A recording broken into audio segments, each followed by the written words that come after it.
ನಮಸ್ಕಾರ ವೀಕ್ಷಕರೇ, ಎಲ್ಲರಿಗೂ ಸನ್ನೀಸ್ ಕಿಚನ್ಗೆ ಸ್ವಾಗತ. ನಾನು ನಿಮ್ಮ ಸಂಧ್ಯಾ ರಘು. ಇವತ್ತು ಒಂದು ಹೊಸ ರೆಸಿಪಿಯೊಂದಿಗೆ ನಿಮ್ಮ ಮುಂದೆ ನಾನು ಬಂದಿದ್ದೀನಿ. ಅದೇ ಮೂಲಂಗಿ ಸಾರು. ಇದು ತುಂಬ ಆರೋಗ್ಯಕ್ಕೆ ಒಳ್ಳೆಯದು. ಹಾಗೆ ಇದು ಬಹಳ ಇದರಲ್ಲಿ ಯಥೇಚ್ಛವಾಗಿ ಫೈಬರ್ ಇರೋದ್ರಿಂದ ವಾರದಲ್ಲಿ 2 ಸರಿನಾದರೂ ಈ ರೀತಿ ಸಾಂಬಾರು ಮಾಡ್ಕೊಂಡು ತಿನ್ನಬೇಕು ಅಂತ ಡಾಕ್ಟರ್ಸ್ ಕೂಡ ಹೇಳ್ತಾರೆ. ಅದರಲ್ಲೂ ಇದು ಮೂಲವ್ಯಾಧಿ ಇರೋರ್ಗಂತೂ ರಾಮಬಾಣ ಇದ್ದಂಗೆ. ಮತ್ತು ಡೈಜೆಷನ್ ಪವರ್ ಕೂಡ ಇದು ತುಂಬ ಇಂಪ್ರೂವ್ ಮಾಡೋದ್ರಿಂದ ಇದು ಆರೋಗ್ಯಕ್ಕೂ ತುಂಬ ಒಳ್ಳೆಯದು. ಸೊ ಈ ಥರ ನಾನು ಮೂಲಂಗಿನ ತೊಗೊಂಡು ಅದ್ರ ಸಿಪ್ಪೆ ಎಲ್ಲ ಎರ್ಕೊಂಡು ಚೆನ್ನಾಗಿ ತೊಳೆದಿಟ್ಕೊಂಡಿದ್ದೀನಿ. ನಂತರ ಇದನ್ನು ಈ ಥರ ಸಣ್ಣದಾಗಿ ರೌಂಡಾಗಿ ಕಟ್ ಮಾಡ್ಕೊತಾ ಇದ್ದೀನಿ. ಇದ್ರ ಉಪಯೋಗಗಳಂತೂ ತುಂಬ ಇದೆ. ಇದು ಆರೋಗ್ಯಕ್ಕಂತೂ ಬಹಳನೇ ಉಪಯೋಗಕರ ಅಂತ ಹೇಳ್ಬೋದು. ಈ ಥರ ರೌಂಡ್ಗೆ ನಾನು ಈ ಥರ ಕಟ್ ಮಾಡ್ಕೊಂಡಿದ್ದೀನಿ. ಸುಮಾರು ಇದು 1 ಬಟ್ಲಷ್ಟು ಮೂಲಂಗಿನ ನಾನು ತೊಗೊಂಡಿದ್ದೀನಿ. ಈ 1 ಬಟ್ಲಷ್ಟು ಮೂಲಂಗಿಗೆ ನಾನು ಈ ಥರ ಒಂದು ಸಣ್ಣ ಕಪ್ಪಲ್ಲಿ 1.5 ಗ್ಲಾಸ್ ಅಷ್ಟು ತೊಗರಿಬೇಳೆನ ತೊಗೋತಾ ಇದ್ದೀನಿ. ಸೊ 1.5 ಗ್ಲಾಸ್ ತೊಗರಿಬೇಳೆ ತೊಗೊಂಡು ಇದನ್ನು ನಾವು ಚೆನ್ನಾಗಿ ತೊಳ್ಕೊಬೇಕು. 1-2 ಸರಿ ಇದನ್ನು ಚೆನ್ನಾಗಿ ತೊಳ್ಕೊಂಡು ನಂತರ ಇದನ್ನು ನಾವು ಒಂದು ಪ್ರೆಷರ್ ಕುಕ್ಕರ್ಗೆ ಹಾಕ್ಕೊಳ್ಳೋಣ.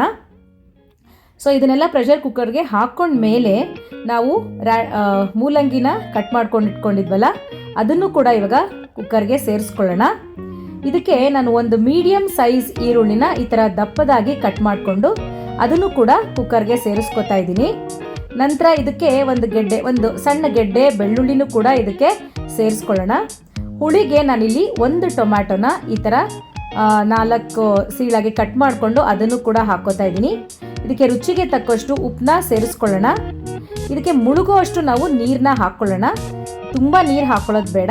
ಇದ್ರ ಮೇಲೆ 1 ಇಂಚ್ ನಿಂತ್ಕೊಳ್ಳೋ ಅಷ್ಟು ನೀರು ಹಾಕ್ಕೊಂಡ್ರೆ ಸಾಕಾಗುತ್ತೆ. ನಂತರ ನಾವಿದಕ್ಕೆ ಒಂದು ಅರ್ಧ ಸ್ಪೂನಷ್ಟು ಅರಿಶಿಣದ ಪುಡಿ ಸೇರಿಸ್ಕೊಳ್ಳೋಣ. ಇದು ಒಳ್ಳೆ ಆ್ಯಂಟಿಬಯೋಟಿಕ್ ಕೂಡ ಹೌದು. ನಂತರ ನಾವು ಇದಕ್ಕೆ ಒಂದು ಅರ್ಧ ಸ್ಪೂನಷ್ಟು ಎಣ್ಣೆ ಹಾಕ್ಕೊಳ್ಳೋಣ, ಯಾಕಂದರೆ ಅದು ಚೆನ್ನಾಗಿ ಬೇಯುತ್ತೆ ಅಂತ. ಸೊ ಇದನ್ನು ಲಿಡ್ನ ಕ್ಲೋಸ್ ಮಾಡಿಕೊಂಡು 2 ಕೂಗಿಸ್ಕೊಂಡ್ರೆ ಸಾಕಾಗುತ್ತೆ. ಅದು ಕೂಗಿ ತಣ್ಣಗಾಗೋಷ್ಟರಲ್ಲಿ ನಾವೊಂದು ಮಸಾಲ ಪೇಸ್ಟ್ ರೆಡಿ ಮಾಡ್ಕೊಳ್ಳೋಣ. ಅದಕ್ಕೆ ನಾನು ಒಂದು ಬಾಣಲಿನ ಈ ಥರ ಸ್ಟವ್ ಮೇಲೆ ಇಟ್ಕೊಂಡು 1 ಸ್ಪೂನ್ ಎಣ್ಣೆ ಹಾಕ್ಕೊಂಡು ಎಣ್ಣೆ ಕಾದ ನಂತರ ಅದಕ್ಕೆ ಒಂದು ಮೀಡಿಯಮ್ ಸೈಜ್ ಈರುಳ್ಳಿನ ಈ ಥರ ಕಟ್ ಮಾಡಿಕೊಂಡು ಬಾಣಲಿಗೆ ಸೇರಿಸ್ಕೊತಾ ಇದ್ದೀನಿ. ನಂತರ ಇದಕ್ಕೆ ಒಂದು 10 ಬೆಳ್ಳುಳ್ಳಿ ಎಸಲುಗಳನ್ನ ಕೂಡ ಇದಕ್ಕೆ ನಾನು ಸೇರಿಸ್ಕೊಂಡು 1 ಸ್ಪೂನ್ ಜೀರಿಗೆ ಹಾಕ್ಕೊಂಡು ಸ್ವಲ್ಪ ಹೊತ್ತು ಫ್ರೈ ಮಾಡ್ಕೊಳ್ಳೋಣ. ನಂತರ ಇದಕ್ಕೆ 1 ಟೊಮ್ಯಾಟೊ ಸೇರಿಸ್ಕೊತಾ ಇದ್ದೀನಿ. ಆಲ್ರೆಡಿ ನಾನು 1 ಟೊಮ್ಯಾಟೊನ ಹಾಕ್ಕೊಂಡಿದ್ದೀನಿ ಕುಕ್ಕರ್ಗೆ. ಸೊ ಇವಾಗಲೂ ಕೂಡ ನಾನು 1 ಟೊಮ್ಯಾಟೊನ ಈ ಥರ ಹುರ್ಕೋತಾ ಇದ್ದೀನಿ. ಇದಕ್ಕೆ ಹಸಿ ಕರಿಬೇವಿನ ಸೊಪ್ಪನ್ನು ಕೂಡ ಸೇರಿಸ್ಕೊಂಡು ಚೆನ್ನಾಗಿ ಫ್ರೈ ಮಾಡ್ಕೊಳ್ಳೋಣ. ನಂತರ ಈ ಒಂದು ಮಿಕ್ಸರ್ ಜಾರ್ಗೆ 3-4 ಸ್ಪೂನಷ್ಟು ಕಾಯಿ ತುರಿ ಹಾಕೋತಾ ಇದ್ದೀನಿ. ಮತ್ತು ಆವಾಗಲೇ ನಾವೆಲ್ಲ ಫ್ರೈ ಮಾಡ್ಕೊಂಡಿದ್ವಲ್ಲ ಈರುಳ್ಳಿ, ಬೆಳ್ಳುಳ್ಳಿ, ಟೊಮ್ಯಾಟೊ ಅದನ್ನು ಕೂಡ ನಾನು ಇದಕ್ಕೆ ಸೇರಿಸ್ಕೊತಾ ಇದ್ದೀನಿ. ಇದರಲ್ಲಿ ಇನ್ನೊಂದು ನಾನು ಆ್ಯಡ್ ಮಾಡ್ತಾ ಇರೋದು ಒಂದು ಸ್ವಲ್ಪ ಈರುಳ್ಳಿ ಮತ್ತು ಬೆಳ್ಳುಳ್ಳಿ ಕೂಡ ಹಾಕ್ತಾ ಇದ್ದೀನಿ. ಅದು ಟೇಸ್ಟ್ ಹೆಚ್ಚಿಸುತ್ತೆ. ನಂತರ ಖಾರಕ್ಕೆ ನಾನಿಲ್ಲಿ ಸಾಂಬಾರು ಪುಡಿನ ಉಪಯೋಗಿಸ್ತಾ ಇದ್ದೀನಿ. ಸುಮಾರು ನಾನು ಒಂದು 2-2.5 ಸ್ಪೂನಷ್ಟು ಹಾಕೋತಾ ಇದ್ದೀನಿ. ಇಲ್ಲಿ ಕೊತ್ತಂಬರಿ ಸೊಪ್ಪನ್ನ ನಾವು ಉಪಯೋಗಿಸಲ್ಲ. ಈ ಮೂಲಂಗಿ ಸಾರಿಗೆ ಕೊತ್ತಂಬರಿ ಸೊಪ್ಪು ಚೆನ್ನಾಗಿರಲ್ಲ.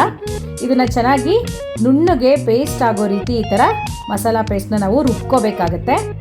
ನಂತರ ಇವಾಗ ಕುಕ್ಕರು ಪ್ರೆಷರ್ ಎಲ್ಲ ಹೋದ್ಮೇಲೆ ಆ ಲಿಡ್ನ ಓಪನ್ ಮಾಡಿಬಿಟ್ಟು ನಾವೀಗ ಮೂಲಂಗಿ ಮತ್ತು ಬೇಳೆ ಹೇಗೆ ಬೆಂದಿದೆ ಅಂತ ಚೆಕ್ ಮಾಡ್ಕೊಳ್ಳೋಣ. ಬರೀ 2 ಕೂಗಿಗೆ ಮೂಲಂಗಿ ಮತ್ತು ಬೇಳೆ ಚೆನ್ನಾಗಿ ಬೆಂದಿರುತ್ತೆ. ಸೊ ನೀವು ನೋಡ್ಬೋದು ಎಷ್ಟು ಚೆನ್ನಾಗಿ ಮೂಲಂಗಿ ಮತ್ತು ಬೇಳೆ ಎಲ್ಲ ಬೆಂದಿದೆ ಅಂತ. ಈಗ ನಾವಿದನ್ನು ಒಂದು ಪಾತ್ರೆಗೆ ಸೇರಿಸ್ಕೋಬೇಕು. ಅದಕ್ಕಿಂತ ಮುಂಚೆ ನಾವೊಂದು ಒಗ್ಗರಣೆ ಮಾಡ್ಕೋಬೇಕು. ಅದಕ್ಕೆ ನಾವು ಒಂದು ಪಾತ್ರೆಗೆ 1 ಸ್ಪೂನ್ ಎಣ್ಣೆ ಹಾಕ್ಕೊಳ್ಳೋಣ.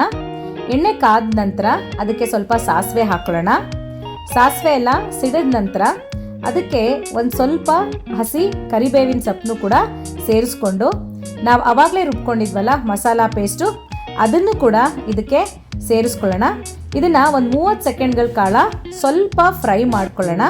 ಹಾಗೆ ಮಾಡ್ಕೊಳ್ಳೋದ್ರಿಂದ ಟೇಸ್ಟು ಚೆನ್ನಾಗಿ ಬರುತ್ತೆ. ಮತ್ತು ಅದು ಹಸಿ ವಾಸನೆ ಎಲ್ಲ ಹೋಗೋವರೆಗೂ ನಾವು ಸ್ವಲ್ಪ ಅದನ್ನು ಹುರ್ಕೋಬೇಕಾಗುತ್ತೆ.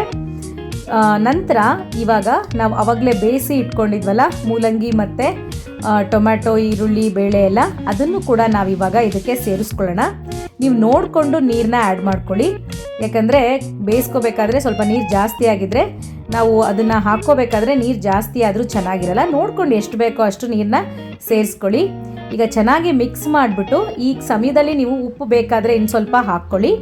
ಒಂದು ಕುದಿ ಬರೆಸ್ಕೊಂಡ್ರೆ ಬಿಸಿ ಬಿಸಿಯಾದ ಮೂಲಂಗಿ ಸಾರು ಸವಿಯಲು ಸಿದ್ಧ ಆಗುತ್ತೆ. ಇದನ್ನು ಬಿಸಿ ಬಿಸಿ ಮುದ್ದೆ ಜೊತೆ ಮತ್ತು ಬಿಸಿ ಬಿಸಿ ಅನ್ನದ ಜೊತೆ ಹಾಕ್ಕೊಂಡು ತಿಂತಾಯಿದ್ರೆ ತುಂಬ ರುಚಿಯಾಗಿರುತ್ತೆ.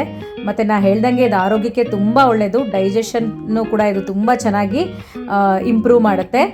ಹಾಗೆ ಇದು ತುಂಬ ಫೈಬರ್ ಇರೋದ್ರಿಂದ ನಮ್ಮ ಒಂದು ಡೈಜೆಷನ್ಗೂ ಕೂಡ ಹೆಲ್ಪ್ ಮಾಡುತ್ತೆ. ಜೊತೆಗೆ ಮೂಲವ್ಯಾಧಿ ತೊಂದರೆ ಇರೋರಿಗೂ ಕೂಡ ಇದು ಹೆಲ್ಪ್ ಮಾಡುತ್ತೆ. ಹಾಗಾಗಿ ನೀವು ಇದನ್ನು ಟ್ರೈ ಮಾಡಿ ಹೇಗೆ ಬಂತು ಅಂತ ನಮಗೆ ಕಾಮೆಂಟ್ ಬಾಕ್ಸಲ್ಲಿ ತಿಳಿಸಿ. ಮುಂದಿನ ಹೊಸ ರುಚಿಯೊಂದಿಗೆ ನಿಮ್ಮ ಮುಂದೆ ನಾವು ಬರ್ತೀವಿ. ಅಲ್ಲಿವರೆಗೂ ಅಡುಗೆ ಮಾಡ್ಕೊಳ್ಳಿ, ತಿನ್ಕೊಳ್ಳಿ, ಖುಷಿಯಾಗಿರಿ. ಹಾಗೂ ಇನ್ನೂ ಯಾರೆಲ್ಲ ನಮ್ಮ ಚಾನಲ್ನ ಸಬ್ಸ್ಕ್ರೈಬ್ ಮಾಡಿಲ್ವೋ ಖಂಡಿತ ಸಬ್ಸ್ಕ್ರೈಬ್ ಮಾಡಿ. ಎಲ್ಲರಿಗೂ ನಮಸ್ಕಾರಗಳು.